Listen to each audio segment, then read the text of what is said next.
Mas, Raíssa, tem uma pegadinha. Você vai abrir agora 2 Timóteo 3,16 na versão ARC ou na ARA, uma das tradicionais, tá?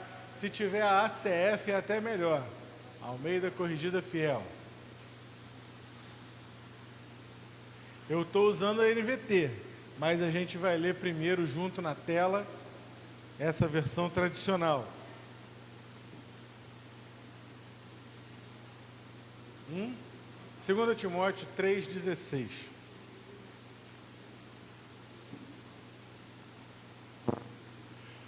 Vamos ler junto a versão que está aqui na tela? Toda a escritura divinamente inspirada é proveitosa para ensinar, até aqui todo mundo sabe o que é ensinar, para redarguir, aí já complicou, para corrigir, todo mundo já sabe, para instruir em justiça, a fim de que o homem de Deus seja perfeito e perfeitamente instruído para toda a boa obra. Agora muda para a NVT esse mesmo versículo. Vamos ver se facilita. Toda a Escritura é inspirada por Deus e útil para nos ensinar o que é verdadeiro. Melhorou ou não melhorou? Para nos fazer perceber o que não está em ordem na nossa vida. Ela nos corrige quando erramos e nos ensina a fazer o que é certo. Deus a usa para preparar e capacitar seu povo para toda a boa obra. Agora vamos expandir um pouquinho, pode deixar a NVT agora. Vamos voltar até o versículo 14. Vamos ler agora juntos aí a versão NVT que vai estar na tela, do versículo 14 até o 16. Conselhos de um velho pastor, Paulo, a um jovem pastor, Timóteo. Você, porém, deve permanecer fiel àquilo que lhe foi ensinado. Sabe que é a verdade, pois conhece aqueles de quem aprendeu. Desde a infância lhe foram ensinadas as sagradas escrituras que lhe deram sabedoria para receber a salvação que vem pela fé em Cristo Jesus. Toda a escritura é inspirada por Deus e útil para nos ensinar o que é verdadeiro e para nos fazer perceber o que não está em ordem em nossa vida. Ela nos corrige quando erramos e nos ensina a fazer o que é certo. Deus a usa para preparar e capacitar seu povo para toda boa obra. Senhor, hoje é o dia da Bíblia e te damos graças por esse livro tão maravilhoso nas nossas mãos, esse livro que é a tua palavra, esse livro que honra o teu nome, esse livro para o qual olhamos e vemos por espelho aquilo que precisamos mudar. Que esse livro nos transforme sempre, que nós estejamos sempre subjugados pela tua palavra, que a tua palavra que será pregada hoje fale aos nossos corações, mude em nós o que precisa ser mudado e que jogue luz sobre as nossas trevas, em nome do Senhor Jesus, por quem eu oro. Amém. Nos Estados Unidos, o pessoal tem um apelido para a Bíblia. Eles chamam a Bíblia de The Good Book, o bom livro. Quando alguém falar The Good Book, você já sabe, está falando da Bíblia, é o bom livro. E não há melhor, realmente não há livro melhor, realmente não há livro comparável. Não há peça de literatura mundial que possa se comparar à Bíblia Sagrada. Primeiro, porque ela não se trata de uma teoria, ela foi trabalhada na prática. Segundo, porque ela não foi trazida dos céus como se fosse algo impossível de nós alcançarmos e posto aqui e dito, olha, cumpram isso aí. Não. ela foi trabalhada por Deus de uma maneira magnífica. Deus usou aproximadamente 40 escritores para escrever a palavra dele. O período em que se escreveu esse livro foi um período de aproximadamente 1500 anos. Ou seja, este livro começou a ser escrito lá em Moisés e terminou de ser escrito pouco depois, talvez um século depois de o Senhor Jesus ter morrido. Vejam como as coisas são. Vejam como as coisas acontecem e como esse livro, apesar de ter sido escrito por 40 escritores diferentes, que viveram em épocas diferentes, que viveram em realidades diferentes, conseguem escrever uma só coisa. Um livro que não tem contradições, porque o autor desse livro é um só, é o Espírito Santo de Deus. E ele mesmo diz lá em Deuteronômio, capítulo 30, no versículo 13, ele vai dizer: olha, a palavra de Deus não está escondida no céu, para que você não diga, olha, como poderei chegar, quem poderá trazer lá do céu, para que eu consiga conhecer a palavra de Deus e cumpri-la? Também não está no fundo do oceano, onde é inacessível.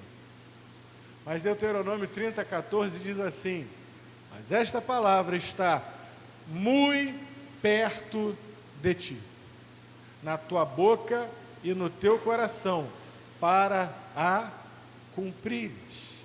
Que palavra boa, palavra dada pelo Senhor. Ele não precisava de nós. Ele nos criou. Ele criou nossos pais, Adão, Eva. E Ele deu a eles o melhor, deu a eles um mundo com tudo lindo, com tudo perfeito. Não bastasse o mundo ser 0 quilômetro, Deus ainda vai além e planta um jardim no Éden. E ali Ele coloca o homem. Ele coloca o homem no lugar especial, no mundo recém-criado, como a coroa da sua criação. Percebe? E o homem foi avisado de que não deveria comer da árvore que estava no meio do jardim. E o homem vai lá e faz o quê? Come. Peca. Desobedece a Deus de uma maneira terrível. Se ali, no Éden, naquele dia, Deus tivesse feito descer fogo do céu e acabado e arrasado com a espécie humana, Deus teria feito justiça, porque o homem foi avisado e a pena estava decretada, a morte. Mas o nosso Deus, Ele é um Deus de justiça e também é um Deus de amor. E este livro é uma história, aliás, é a maior história de amor. Nos mostra o amor de um Deus santo por gente pecadora. Ele revela o amor de um Deus perfeito por seres imperfeitos. Nos mostra o amor de um Deus cheio de glória por seres abjetos, que não podem chegar nem perto da glória de Deus sem virar pó. E a história desse amor é tão grande, tão transcendental, tão sublime, tão maravilhosa, que Deus fez o impossível, o impensável. Esse Deus santo resolveu acabar com o problema do pecado, vindo a este mundo em forma de homem. impensável, mas Ele fez. Esse Deus cheio de glória, que não tem princípio de dias e nem fim de dias, Ele é eterno. Ele entra na história. Ele nasce de uma mulher. O Criador do sol se queima ao sol da Galileia. O Criador do mar se vê numa tempestade no mar da Galileia. O Criador de todas as coisas se vê numa situação onde ele vai passar frio, calor, onde ele vai ser traído por homens maus, onde ele vai ser perseguido, onde vão contar mentiras sobre ele. E tudo que ele faz é bom. E tudo que ele faz é andar fazendo o bem. E ele olha o enfermo e ele diz: levanta dessa tua enfermidade. E ele fala as palavras de vida eterna, e os homens não querem ouvir a palavra de vida eterna. E queriam matá-lo por causa da palavra de vida eterna. E tudo isso vai culminar em falsas acusações, em uma prisão, em o seu próprio povo jogando este homem, que é Deus, nas mãos de um outro povo, de um povo que dominava Israel. Bota nas mãos dos romanos. E ali ele é julgado erradamente, condenado, tem as suas vestes tiradas, ele apanha, leva com cana na cabeça, coloca uma coroa de espinhos sobre ele, dão chicotadas nas suas costas, e por fim ele é pregado numa cruz. E agora você pensa: bom, foram longe demais, é o fim. E o que esse homem faz? Na cruz ficam registradas as chamadas 7 palavras da cruz, e nenhuma delas é de maldição. Ele diz: Pai, perdoa-os, porque eles não sabem o que fazem. Ele roga: Deus meu, por que me desamparaste? Citando o Salmo 22. Ele ali naquela cruz do Calvário, ele diz: tenho sede, ainda como homem sofrendo teve sede. E os maus até nisso fizeram maldade com ele. Ao invés de dar para ele água para matar a sua sede, lhe deram fel com vinagre, uma coisa horrível. Ali na cruz, pendurado, você já se viu num momento de desespero, em que as coisas não estão funcionando, em que tudo parece que está dando errado, e que você quer se concentrar numa tarefa para tentar desenrolar alguma coisa, e vem alguém te cobrar, te pedir alguma coisa? Como é que é a nossa resposta num momento desse? No barato você vai dizer: olha, agora eu não posso. Mas se você tiver pilhado mesmo, você vai responder mal. Você vai dizer: ó, agora eu não posso não, passa outra hora. Você não está vendo que eu estou ocupado? Não é assim que nós somos? O Senhor Jesus estava preso naquela cruz, no sol inclemente, envergonhado, pessoas achincalhando com ele ali na cruz. E a preocupação que vem ao coração dele: ali aos pés da cruz estava sua mãe. Ele diz para ela: mulher, eis aí o teu filho, apontando para João, e João da mesma forma: eis aí a tua mãe. Ele se preocupa com a sua mãe. E aí você diz: se preocupar com a mãe, realmente um ato de grandeza. Mas e se preocupar com quem não vale nada? Se preocupar com quem fez aquilo com ele, ele já havia mostrado: Pai, perdoa-os. Mas agora, estando ali na cruz, um dos ladrões começa a agredi-lo com palavras, começa a duvidar dele, se junta à multidão. Você não disse que era o Cristo? Se você é o Cristo, por que você não desce dessa cruz e tira a gente daqui também? Mas o outro ladrão olha para aquela situação e diz: Senhor, você não sabe do que está falando, homem. Você não teme nem nessa hora, na mesma condenação? E vira para Jesus e diz: Senhor, lembra-te de mim quando entrares no teu reino. E o Senhor, ainda em meio a tanto sofrimento, Ele mostra amor. E Ele garante àquele homem: você ainda hoje estará comigo no paraíso. A outra coisa sobre Jesus que é super importante e que só a Bíblia nos ensina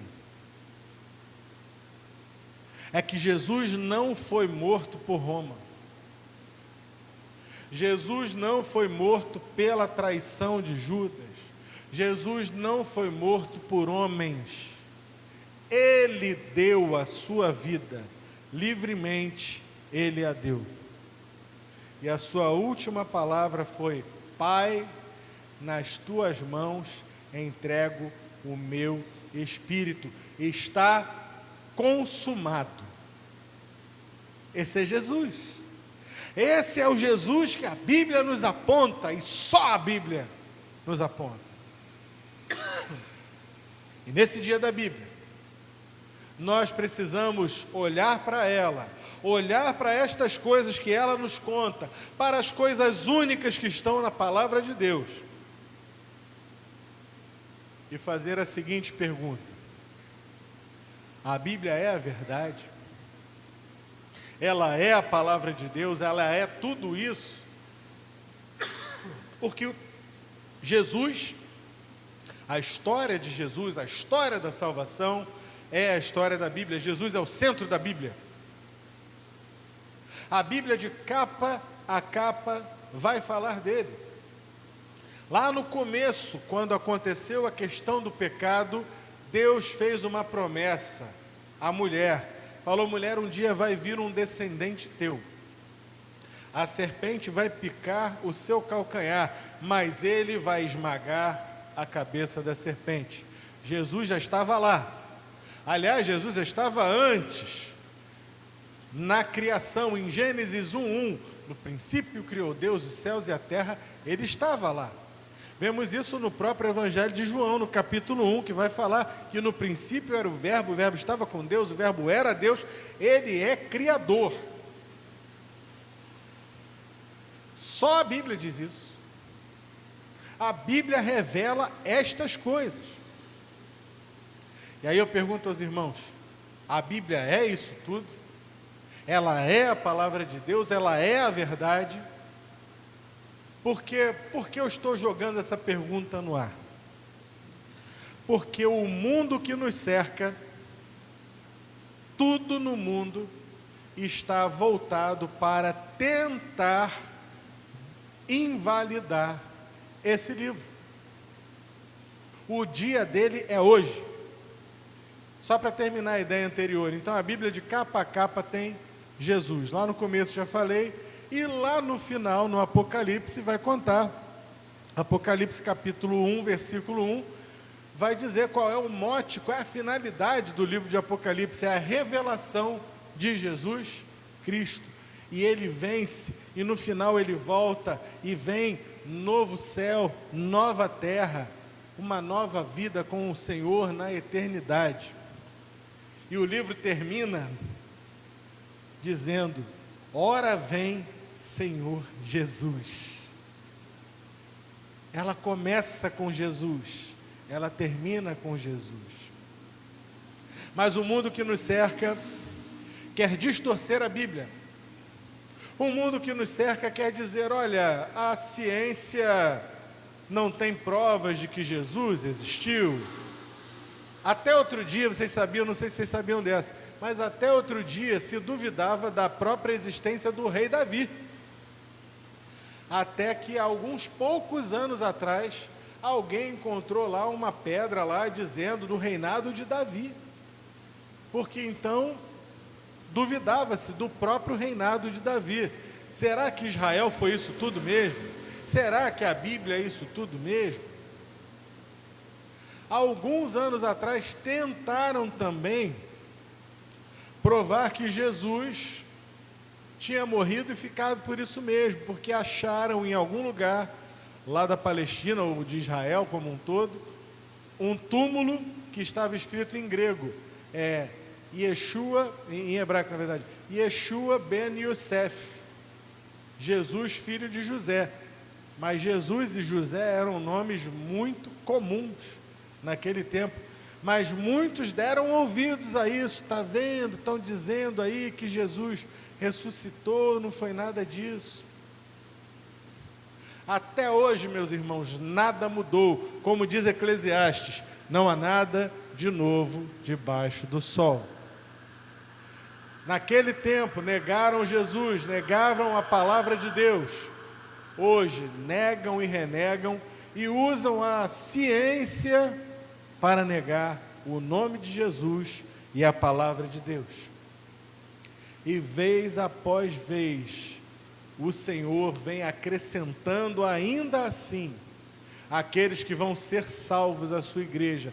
Não estejamos preocupados com a ciência, até porque, não sei se os irmãos sabem disso, mas a ciência não é, como direi, a ciência não é, como é que é aquilo que dizem que a Suíça é neutra? A ciência não é neutra, porque ela é feita por gente, os cientistas não são neutros, e tem gente que vai querer fazer estudo e juntar um monte de coisa, fazer uma colcha de retalhos para dizer que esse livro aqui é uma bobagem, que nada disso aqui aconteceu, que muito disso aqui é lenda, porque a ciência não pode comprovar. Mas o que eles não sabem é que esse livro é a palavra de Deus e que o autor desse livro está conosco até hoje. A Bíblia é o único livro que você vai ler na presença do autor todas as vezes. E se você e eu, que somos de Jesus, lemos a palavra de Deus, o próprio Espírito Santo que imprimiu essas palavras no coração de cada um dos autores, estará conosco, lendo e ensinando essa palavra e trazendo a palavra escrita à vida. Por isso o salmista vai dizer: escondi a tua palavra no meu coração, para eu não pecar contra ti. Primeira coisa que nós ficamos na cabeça nessa noite, então, que temos que guardar: a Bíblia é a palavra de Deus. Não importa o que diga a ciência, não importa o que digam os detratores da palavra de Deus, não importa o que digam os falsos teólogos, não importa o que digam as seitas, não importa o que digam as outras religiões, não importa o que digam os ateus, e não importa, guarda essa, o que digam os falsos profetas do nosso tempo, alguns dos quais se dizem pastores e dizem assim: temos que atualizar a Bíblia. Se ele precisa atualizar a Bíblia é porque a vida dele não está de acordo com aquilo que a Bíblia prevê. Ela é a palavra eterna do Deus eterno. Quem tem que se adequar a ela sou eu, jamais fazer com que ela vá se adequar aos meus gostos, aos meus padrões, a minha falta de vergonha de dizer uma coisa dessa, que a Bíblia tem que ser atualizada. Isso é sem vergonhice. A Bíblia é eterna, a Bíblia é o parâmetro, a Bíblia é um espelho. Aliás, o hino que cantamos ainda agora falava disso. A Bíblia é um espelho, nós olhamos para o espelho e o espelho nos mostra, ele mostra aquilo, ele reflete aquilo que está diante dele. Portanto, se eu me apresento diante do espelho, cheio de lama, o espelho vai me apresentar cheio de lama. Cabe a quem limpar a lama? Ao espelho? A mim. Eu tenho que olhar no espelho e dizer, não está de acordo, preciso mudar.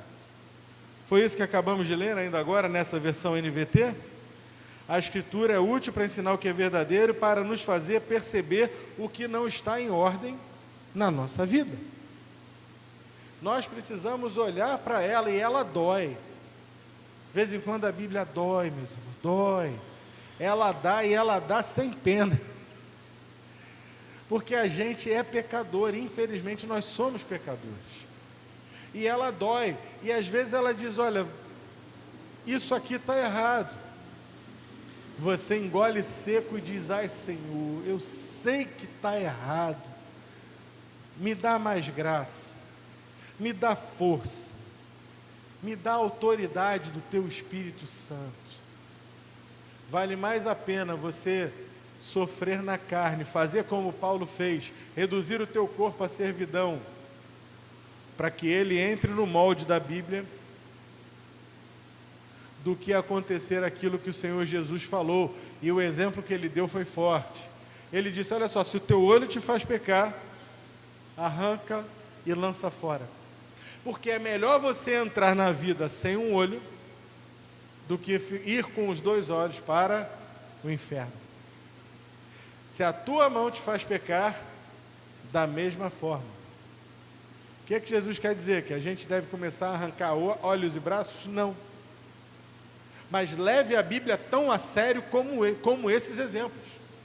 Se a Bíblia diz para você mudar a tua mentalidade, o teu pensamento, o teu jeito de olhar, por exemplo, o homem, um jeito de olhar para as mulheres, precisa mudar, porque Jesus disse, está lá, por exemplo, no Sermão do Monte, em Mateus no capítulo 5, ouviste dos antigos, não adulterarás, eu porém vos digo, qualquer que olhar para uma mulher com uma intenção impura, no seu coração com ela já adulterou. Então qual é o ensinamento? Eu preciso prestar atenção no que os meus olhos estão focando. Ou como diz o cântico infantil, cuidado o olhinho o que vê. Nós temos que estar ligados. A palavra de Deus, ela não falha. Ela diz, olha, passará o céu e a terra, porém a minha palavra permanece para sempre. O salmista vai dizer que a palavra de Deus está firmada no céu, ela está ancorada no céu. Não tem homem que atualize a Bíblia, não existe isso, porque ela está ancorada no céu, ela foi formatada no céu, ela foi dada pelo Espírito Santo de Deus, e este livro, como disse alguém, eu acho até que foi Moody, este livro nos afastará do pecado, ou o pecado nos afastará desse livro. E nesse dia da Bíblia, nós possamos olhar para ela com amor, com dedicação, com muita seriedade, sabendo que dos ensinos dela e daquilo que ela nos revela sobre Jesus, depende verdadeiramente a nossa vida. Tem gente que não vai levar a sério, tem gente que é criada na igreja, mas que não leva a Bíblia a sério. Tem gente que está na igreja, que usa a Bíblia para aquilo que lhe interessa. Dá aquela atualizadinha, né? Atualiza para aquilo que lhe interessa. Mas aquilo que dói na carne, ele vai deixando de lado. Esse vai ser recebido por Deus, disse Jesus, não eu, da seguinte forma: pode ir para o inferno, Não, Senhor, em teu nome expulsamos demônios, em teu nome salvamos gente, fizemos tantas obras, construímos templos. Ele vai dizer: eu nunca vos conheci, apartai-vos de mim, vós que praticais a iniquidade. Sabe o que significa essa palavra iniquidade? No grego, a palavra grega iniquidade é anomia. A é prefixo de negação, é não. E nomia vem do grego nomos, lei. O que ele está dizendo aqui é: se afastem de mim, vocês que não se preocuparam com a minha lei, vocês que não viveram a palavra que eu dei, vocês que não estavam preocupados em viver de acordo com aquilo que eu determino. Porque ele mesmo disse o quê? Aquele que tem os meus mandamentos e os guarda, esse é o que me ama. Então o sujeito vai chegar lá e vai querer dar a carteirada em Jesus: ó, construí templo, fui diácono na igreja, dizimista fiel, ajudei a fundar 3 congregações, e fiz e aconteci e tal, mas levava uma vida que não estava de acordo com aquilo que o Senhor prevê na sua palavra. Com essa carteirada, ele está querendo dizer: Senhor, eu amei muito o Senhor, servi ao Senhor em tudo. Aí Jesus vai dizer: olha, sinto te informar que eu não te conheci, não te conheço, porque a tua vida não é uma vida santa, é uma vida de iniquidade. E há ainda um último e derradeiro perigo, falamos um pouco sobre ele na semana passada, na Escola Bíblica Dominical, que é uma coisa de nome feio, e cujo resultado é igualmente feio, que é quando a gente abandona a fé. A palavra feia é apostasia. Tem gente que vai começar a andar com Jesus, que vai experimentar o clima do céu, que vai experimentar os louvores de Sião, que vai experimentar andar com o povo de Deus, mas que vai ser atraído por outras coisas, e que, ao pesar uma coisa eterna, mas que dói na sua carne, mas que lhe perturba, e uma coisa que ele sabe que é temporal e temporária, mas que vai lhe dar prazer imediato, vai dar as costas para Jesus e vai viver para sempre longe dele. Que dizer desses? Por isso, meus irmãos, é importante olhar para a Bíblia, porque ela é inspirada por Deus e útil para nos ensinar o que é verdadeiro. Aprenda com a Bíblia o que é verdadeiro, e para nos fazer perceber o que não está em ordem na nossa vida. É para perceber o que não está em ordem e buscar se acertar, hoje, amanhã e todos os dias. Ela nos corrige quando erramos. Aceite a correção do Senhor, porque Hebreus vai dizer que o Senhor corrige aqueles a quem Ele ama. Se Deus está te corrigindo, te apontando o teu pecado pela palavra dele, aceite alegremente a correção do Senhor. Ela nos corrige quando erramos e nos ensina a fazer o que é certo, para que nós possamos fazer o que é certo. Deus a usa para preparar e capacitar seu povo para toda a boa obra. Celebremos então o dia da Bíblia, o dia desse livro que é único, é transformador e nos prepara para toda a boa obra. Que Deus nos abençoe e que esse livro continue sendo na minha vida e na sua vida, e que cada dia mais ele seja isso, a nossa regra de fé e conduta, de fé e prática. Eu já cantava lá nos juniores, né?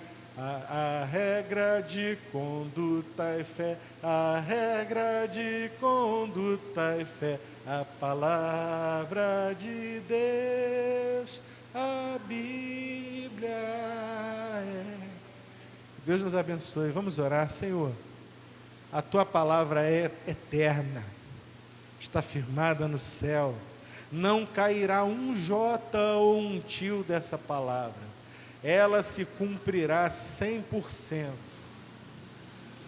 Por isso eu clamo ao Senhor, meu Pai, que o Senhor nos dê amor pela tua palavra, que hoje, Senhor, é o dia da Bíblia, mas como sempre digo, domingo é o dia do Senhor, e é o dia do Senhor da Bíblia. Obrigado pela palavra que nós temos na tua mão, obrigado pela palavra que nos aponta os erros, que nos instrui em justiça. Obrigado pela palavra que nos mostra os exemplos do passado, pela palavra que nos dá força para prosseguir no presente, pela palavra que nos aponta para a esperança no futuro, naquele dia em que o Senhor virá buscar os que são teus, meu Pai. Muito obrigado por esse livro e que nós possamos devorar a cada dia a tua palavra e vivê-la, para que naquele grande dia, quando nos encontrarmos com o Senhor, possamos ouvir: vinde benditos de meu Pai. Ó Senhor, mal podemos esperar esse dia. Honra a tua palavra nesta igreja, honra a tua palavra na vida de cada um de nós, a começar em mim e também nos meus irmãos. Louvado seja o teu nome, pois só tu és Deus, e esta palavra nos apresenta quem o Senhor é, qual é a tua vontade e aquilo que nós devemos fazer. Nos ensina todos os dias por ela, em nome do Senhor Jesus, por quem oramos. Amém. Vamos louvar o Senhor.